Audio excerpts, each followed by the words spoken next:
Hi, John Hudson, Casey Cunningham. How are you?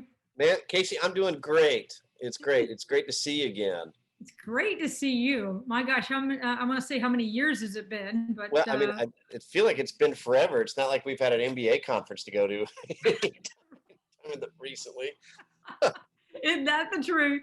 Yes. Oh, I'm I- trying to remember. I'm trying to remember what it's like to hug people, right? Like, and to just walk up to people, and go, "Oh my God, it's so good yeah. to see you." Now I'm doing Yeah. these virtual hugs. It's insane. Virtual fist bumps. That's Yeah, right. right, right.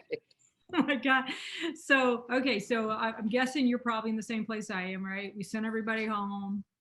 You're at the office though. I'm I, I'm working from home still, but I'm going in once or twice a week because I want to, but I'm really enjoying this new lifestyle. What about you? Are you you know, letting everybody work from home? mixed for sure. Yeah, most of our teammates are all working from home. We've given that choice to everybody. We want everybody to feel safe and secure. Me personally, I've got three dogs and a doggy door, and every squirrel in the neighborhood lives in my backyard. So I like coming to my office where I've got all my monitors set up and it's Right. quiet because I'm the only one here. And so I kind of run this, it's my little command center, if you will. All right. So tell me what you think 2021 is going to hold for you. It's well. First of all, I mean, I think I can say this for sure. We've been absolutely blessed as a company, as an industry. We've been blessed and very fortunate.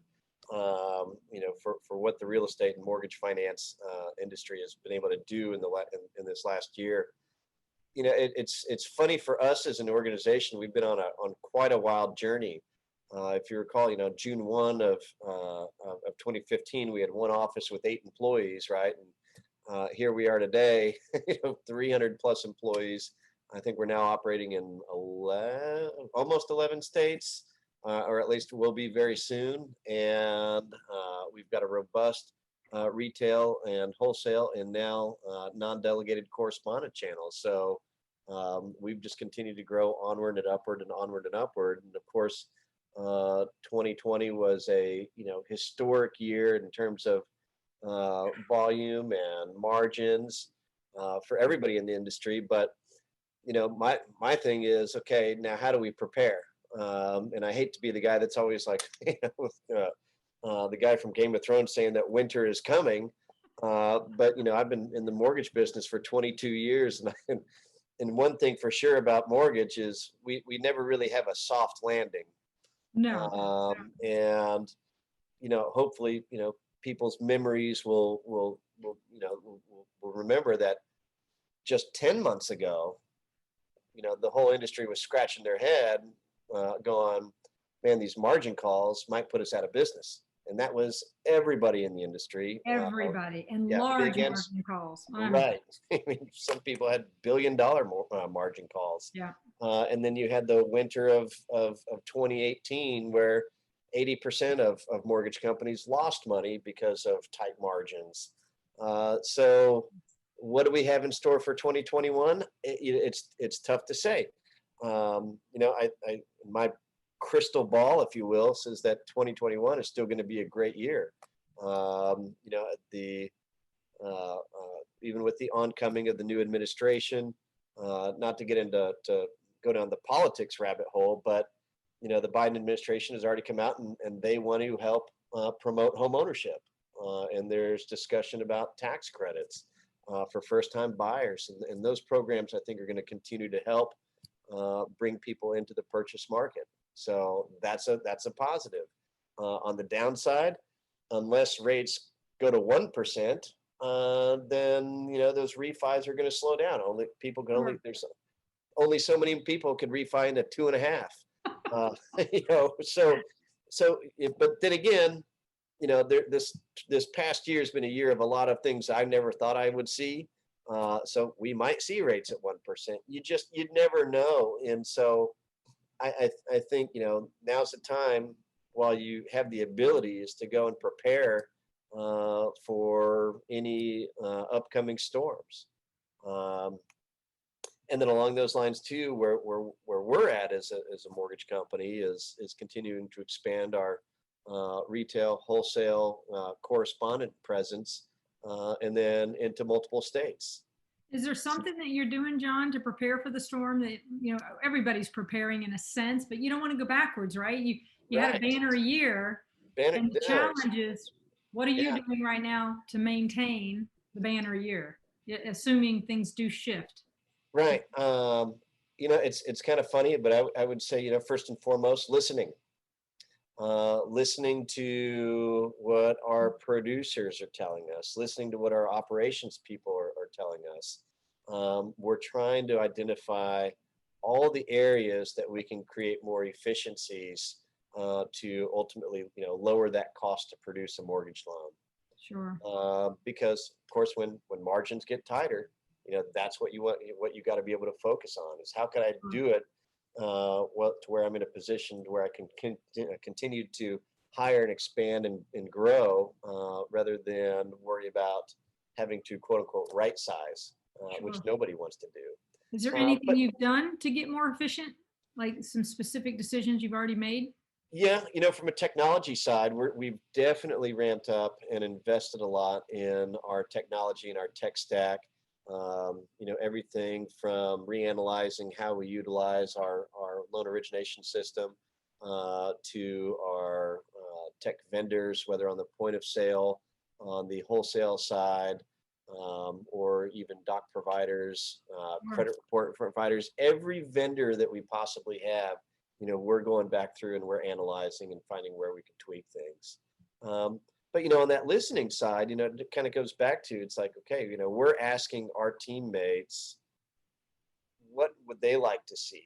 What would make their job easier? What would make them be able to be more efficient? And by doing that, you know, I don't always like to get my hands into the mud and dig around and make loans work.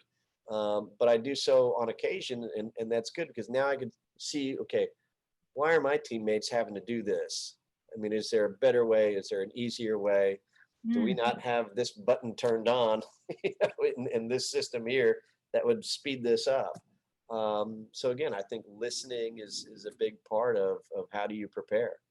great insight for anybody listening in, because when the market shifts, you certainly want your people to feel heard. Absolutely, and I think that kind of goes back into having a strong culture.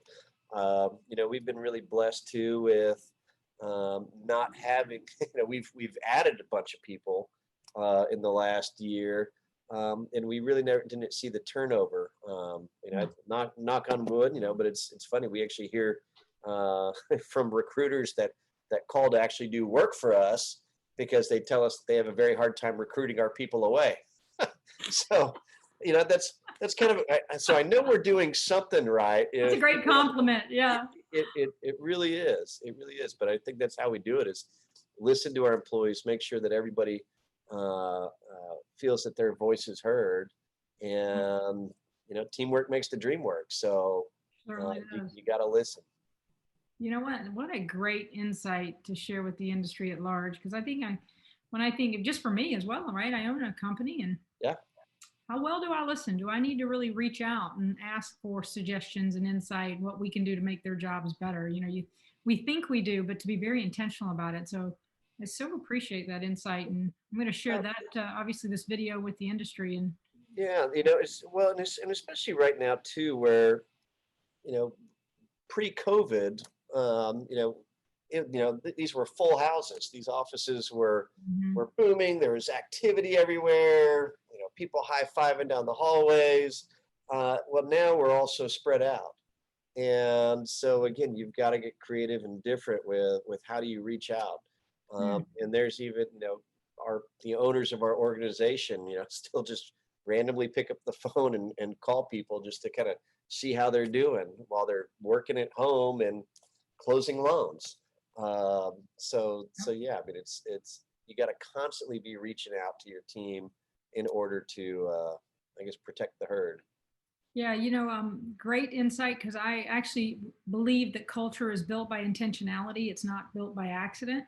Right, Good cultures are not. Some of the right. bad ones certainly are, because there's not intentions behind the leaders to build something really significant. So kudos to you, and let me congratulate you for all your growth. I mean, seriously, some amazing numbers that you shared with me earlier, and Yeah. uh, looking forward to continuing to watch you. So I'm hopefully might bring you back and let you share some more insight about how you're building Hey, your amazing culture. absolutely, and hopefully we'll be in Georgia here before we know it too. There you go. You know where I am. Mhm. All right, man. I sure Listen, do. have an incredibly blessed day, and thanks for your time. Hey, Casey, anytime. And for just for those of y'all listening, here's my shameless plug for Ah, Casey and XINNIX. We've had a lot of people come through the ground school and flight school this year because again, just everybody else in the industry, we're all short staffed. So bring right. people in that have very little experience. And Casey, I got to just hand it to you and Rob and the rest of your team. The feedback that we've gotten from the folks that have taken the ground school, flight school. In fact, I have a graduate taking his final exam this week. Just nothing but compliments, and these guys really do know the mortgage industry enough for us to push them out the door now. So very, very exciting and great stuff you have. Thank you so much, John. I didn't expect that, but I appreciate it. And we're here to serve you guys. And if you need anything, you know, you can always reach out. All right, Casey, take care. Take care, my dear. Take care.